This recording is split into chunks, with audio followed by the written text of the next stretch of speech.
순종 없는 제사의 결과 이런 제목으로 사무엘상 13장 13절에서 23절 말씀을 함께 살펴보겠습니다. 사무엘서에서 이 사무엘상에서 특히 가장 중요한 말씀이 뭘까요? 아마 사무엘상 15장 22절이 아닐까 생각합니다.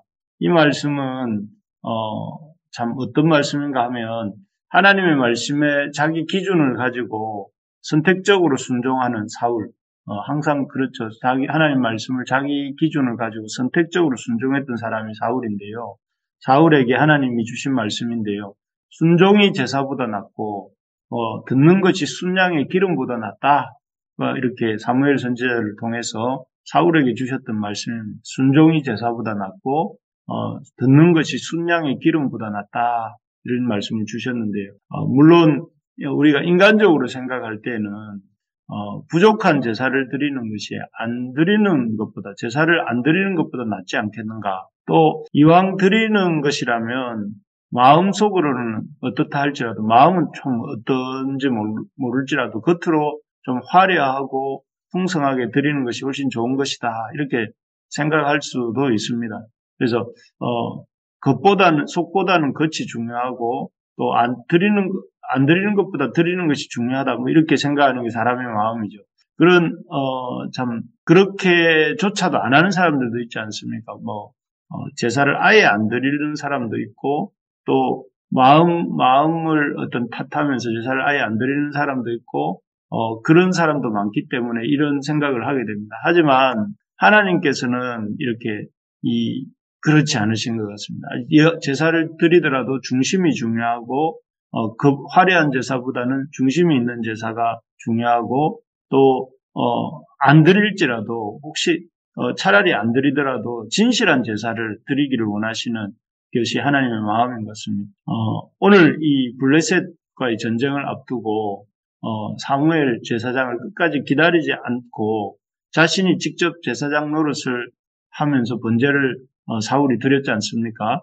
그래 놓고는 사울은 마치 해야 할 일을 다 한 사람처럼 또 그 일을 참 잘 해낸 것처럼 자기가 제사장도 아니면서 제사장인 척 하나님 앞에 제사를 드려놓고 또 그리고 그 일에 대해서 아주 스스로 흡족해 하면서 그리고 아주 이렇게 그 일에 문제의식을 전혀 못 느끼고 있는 그런 사울에게 오셔서 그런 제사가 하나님이 기뻐하시는 제사가 아니다 하는 사실을 보여주십니다. 그래서 그런 어떤 사울은 자기가 제사장도 아니면서 하나님의 때를 기다리지도 않고 자기 마음대로 드린 제사를 드려놓고는 할 일 다 했다고 생각하고 있는 그런 사울에게 하나님이 사무엘을 통해서 주시는 말씀이 무엇인가 하면은 첫째는 사울의 이 왕의 자리가 길지 못할 것이다. 이렇게 말씀하십니다. 그래서 13절, 14절, 15절에 보면 하나님께서 사무엘을 통해서 사울에게 망령되이 행했다고 이렇게 말씀하시면서 이스라엘 위에 왕의 자리가 하나님께서 그 사울의 이스라엘 왕의 그 자리를 길지 못하게 하겠다 14절에 그렇게 말씀하십니다. 사실 사울이 제사장 사무엘을 끝까지 기다리지 못한 것은 블레셋과의 전쟁이 긴박하게 돌아갔기 때문이었습니다. 전쟁은 일촉즉발의 상황이었는데 제사장 사무엘은 오지 않고 백성들은 자꾸만 흩어지는 상황이었지 않습니까? 그대로 두었다가는 몇 안 되는 이 이스라엘 군대가 다 흩어질 것 같은 그런 상황이었습니다. 그래서 사울은 이스라엘 백성들을 잡아둘 생각으로 또 하나님께 드려지는 제사가 아니라 그 이스라엘 군인들을 잡아두고 그 전쟁의 그 어떤 기세를 올리려고 그런 방편으로 하나님을 위한 제사가 아니라 군사들의 마음을 다독이고 또 이 전쟁을 이어갈 목적으로 이렇게 제사를 드린 것이었습니다. 그런 제사의 태도는 하나님은 별로 관심사에 없는 그저 흩어지는 사람들을 모아두고 또 전쟁에 승리하는데 그래서 그런 전쟁에 승리함으로 자기의 왕으로서의 영광을 드러내고자 하는 그런 생각이 더 강한 그런 제사에 대한 모습이죠. 그리고 이렇게 하나님께 드려지는 제사를 자신의 어떤 영광과 자신의 목적을 이루기 위한 수단으로서 이렇게 대하고 있는 이 사울의 태도에 대해서 하나님께서는 사무엘을 통해서 이 사울의 왕위가 길지 못할 것이다 이렇게 말씀하신 것입니다. 정말로 하나님을 하나님으로 높여 드리기보다는 하나님께 드리는 제사를 그저 인간적인 목적, 자신의 인간적인 욕심을 성취하기 위한 도구나 방편 정도로 생각하는 그런 인간의 이런 자기 욕망 성취를 위한 제사를 하나님은 진정한 의미의 하나님께 드려지는 제사로 보시지 않는다 하는 것을 보여주시는 것이죠. 하나님이 진정으로 원하시는 제사가 뭘까요? 그것은 우리가 앞에서 찬양한 것처럼, 아침에 찬양한 것처럼 마음을 다하고 성품을 다하고 힘을 다해서 이렇게 우리의 삶의 어떤 대가를 지불하면서 하나님을 사랑함으로 드리는 그런 제사입니다. 그런 제사의 모습이 어디에서 나옵니까? 그 제사의 모습이 바로 드러나는 것이 골고다입니다. 골고다. 이곳은 예수님의 십자가가 세워졌던 언덕인데요. 그 십자가에서 예수님은 자신을 참 어떻게 보면 비참한 현장이고 또 이렇게 화려하지 않지만 그곳에서 예수님은 자기 자신을 제물로 하시면서 마음을 다하고 또 이렇게 힘을 다해서 자기 자신을 드리는 제사를 드리셨습니다. 그래서 자신을 제물로 드리시면서까지 죽기까지 주님이 순종하셨기 때문에 하나님께서도 그 예수님을 참 자신을 화목제물로 드리신 그 제사를 하나님께서 받으시고 예수님을 부활하게 하시고 사흘 후에 부활하게 하시고 하늘로 승천시키시고 또 나아가 하나님의 영광의 보좌에 앉게 하신 것 아니겠습니까? 우리가 예배를 참 주님이 기뻐하시는 제사 또 우리가 주님을 기쁘시게 해드리는 예배는 예배 그 자체가 어떤 목적을 위한 내가 어떤 것을 이루기 위한 어떤 수단이 아니라 예배 그 자체가 어떤 하나님 앞에 하나님을 예배하는 그 자체가 이 목적이 되는 그래서 하나님을 예배하는 것을 기뻐하고 감사하면서 그것을 위해 나의 자신을 힘써 드리면서 이렇게 드리는 예배가 될 때에 하나님이 받으시는 예배 또 우리가 하나님을 온전히 기쁘시게 하는 예배가 될 수 있다 이런 생각을 하게 됩니다. 하나님을 기쁘시게 하는 또 그런 예배를 드릴 때 그 사람의 인생도 복되고 또 풍성한 열매를 맺게 되는 것입니다. 바라기는 우리가 하나님 앞에 드리는 예배를 마음을 다하고 힘을 다하고 또 무엇보다 우리 하나님의 뜻을 쫓아서 우리 자신을 복종시키는 그런 예배가 될 수 있기를 소망합니다. 그래서 첫 번째는 하나님이 사울의 나라가 길지 못할 것이다 이렇게 말씀하시고 그런 잘못된 예배에 대해서 두 번째 주시는 말씀은 두 번째 주신 것은 이 블레셋과 이스라엘의 전쟁 상황이 더 나빠지게 된 것이죠. 원래 사울이 의도한 바는 자신이 제사장인 척하면서 제사를 드림으로써 백성들이 마음에 안정을 얻고 힘을 얻어서 힘을 내어서 자신들이 이게 유리하도록 전쟁이 돌아가게 하는 것이었습니다. 하지만 그렇게 제사를 드린 후에 전쟁 상황은 더 안 좋게 돌아갑니다. 그래서 믹맛에 진치고 있던 블레셋의 36,000명 정도 되는 군대가 거기에 가만히 있지 않고 이 제사 이후에 긴급하게 움직이기 시작합니다. 그래서 17, 18절에 보시면 노략군들이 세대로 블레셋 사람들의 진영에서 나와서 한 대는 오브라길을 따라서 수알 땅에 이르렀고 한 대는 벳호른 길로 향하였고 한 대는 광야 쪽으로 스보임 골짜기로 내려다 보이는 지역길로 향하였더라 하면서 블레셋 군대가 세 편으로 나누어져서 이렇게 움직입니다. 이 사람들의 목적은 노략하는 것이죠. 17절에 보면 노략군이다 이렇게 나오는데 이 사람들이 아주 이렇게 본격적으로 이스라엘을 유린하려고 이렇게 나오고 있는 것입니다. 이쪽은 36,000명이고 이스라엘은 3,000명도 안 되는 군대이니까 그럴만도 하죠. 그래서 수적으로나 무기적인 측면에서나 절대적인 열세에 있었던 이스라엘 백성들을 향해서 이 참 블레셋 군대의 이러한 움직임은 굉장히 긴박하고 참 두려운 그런 상황이 전개되고 있었습니다. 이 모습을 보면서 블레셋 군대의 움직임을 보면서 사울은 아마 그렇게 느꼈을 겁니다. 자신이 제사장인 것처럼 행세하면서 하나님 앞에 제사를 드렸지만 오히려 그 제사로서 하나님의 도우심을 얻은 것이 아니라 아무런 어떤 그 전세에 영향을 주지 못했구나 하는 생각을 했을 것입니다. 정말 그렇습니다. 우리가 잘 알지만 마치 그 홈리와 비느하스라는 사람이 제사장이었을 때 엘리의 두 아들 홈리와 비느하스가 제사장이었을 때 블레셋과의 전투가 한번 있지 않았습니까? 그때도 이 블레셋 앞에서 엄청나게 이렇게 참패를 당하고 그들이 생각해낸 방법이 무엇이었습니까? 그 언약궤를 부적처럼 사용하는 것이었습니다. 그래서 언약궤가 있으면 우리가 승리할 것인데 하면서 여호와 앞에 나가서 자신들이 왜 졌는지 하나님 도와달라고 이렇게 기도한 것이 아니라 그들은 이 언약궤만 갖고 오면 승리할 것처럼 생각하면서 언약궤를 갖고 오지 않습니까? 그런데 그 전쟁이 어떻게 결말이 납니까?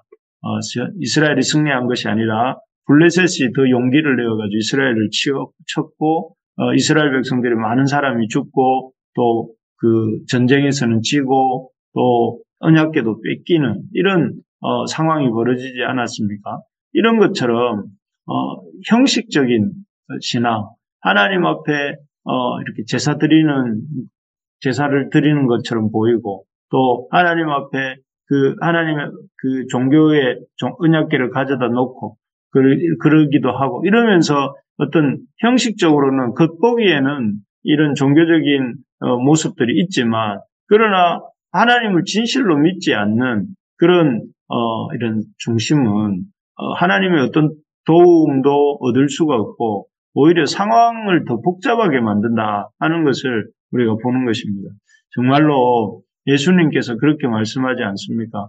마음을 다하고 뜻을 다하고 힘을 다해 주 너의 하나님을 사랑하라 이런 말씀도 하시고 또 우리 하나님을 의지하는 자에게 참 하나님께서 도우신다는 이런 성경 구절들을 우리가 이렇게 많이 보게 되는데 정말 하나님을 의지하려면 전심전력하여서 의지하는 우리가 되기를 소망합니다. 그래서 하나님을 믿는 신용만 하지 말고 하나님께 예배드리는 신용만 하지 말고 하나님을 참으로 이렇게 하나님께 모든 것이 달려 있는 것으로 이렇게 있는 것처럼 믿고 또 실제로 하나님이 이게 모든 것이 달려 있다는 것을 알고 하나님을 의지하면서 날마다 하나님의 도우심을 구하는 저와 우리 모두가 되기를 간절히 소망합니다. 그래서 하나님을 기도할 때 모든 것이 하나님께 달려 있는 것처럼 달려 있다는 것을 알고 기도하고 또 우리가 예배할 때도 하나님을 예배하는 것이 모든 것이라는 생각을 가지고 이렇게 우리가 예배드리고 온 힘을 다해서 주님을 믿고 신뢰하고 따라가는 우리 모두가 됩시다.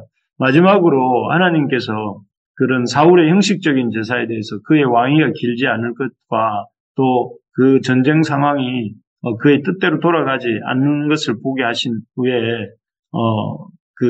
보게 하셨죠. 그리고 사울의 이런 형식적이고 이런 어떤 진심이 담기지 않는 그런 신앙의 태도는 결국은 사울 자신에게도 이런 삶을 제대로 살아내지 못하게 하는 것을 보게 됩니다. 20절에서 22절을 보시면 당시 이스라엘의 상황이 나오는데 뭐라고 하느냐면은 당시 이스라엘 사람들에게는 그 철공이 없어서 그 도끼나 괭이, 보습 이런 것들을 이렇게 이 벼릴 때에 그 블레셋 사람들에게 내려갔다 하는 것이 얘기가 나옵니다. 그리고 칼은 창이나 칼을 가진 사람은 사울과 그의 아들 요나단에게만 창과 칼이 있었다 이렇게 말하고 있는 것을 보게 됩니다.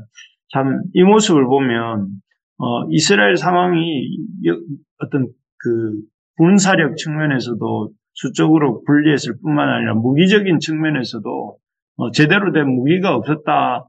칼도 없고 창도 없고 있는 사람이라고 해 딸랑 왕과 왕의 아들 뿐이었다 하는 것을 우리가 보게 됩니다. 참 이런 어떤 그 군사력도 약하고 무기력도 약하니 블레셋과의 전쟁을 한들 이길 여지가 참 없었겠죠. 그런데도 왕조차도 아주 이렇게 그 하나님 앞에 바른 믿음의 태도를 갖고 있지 못하는 상황이었으니까 참 안타까운데요. 이런 모습을 보면서 만약에 사울도 왕이 되었을 때에 이러한 어떤 이스라엘의 상황들을 잘 알았을 것입니다. 그랬으면 이 왕으로서 그가 해야 될 일이 무엇이었겠습니까?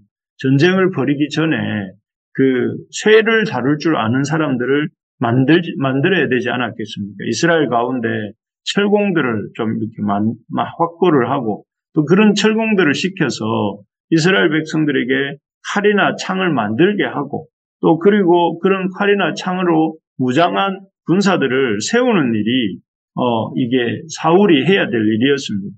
그런데 사울은 왕이 된 지 몇 해 동안 이런 일에는 힘을 쏟지 않았던 것 같습니다. 그래서 막상 전쟁이 터지니까 이스라엘 백성들이 겁을 먹고 도망치게 급급하고 왕인 사울 자신도 이런 전쟁에 이렇게 적극적으로 임하지 않는 못하는 모습을 보게 되는 것이죠.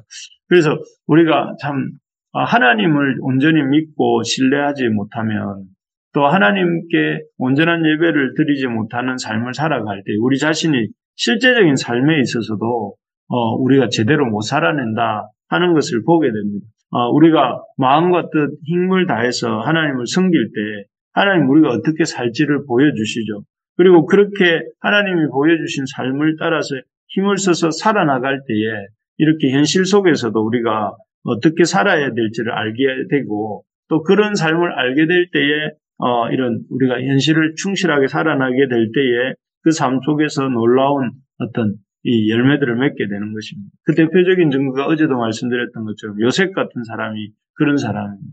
아주 참 힘든 상황 속에서도 요셉은 하나님을 열심히 섬겼고 그럴 때 하나님이 그 요셉에게 그런 이 삶을 헤쳐나갈 수 있는 지혜를 주시고 또 그런 역사가 일어났죠. 또 다윗이 목동이었던 다윗도 그랬고 또 포로로 붙들려갔던 다니엘도 그렇습니다.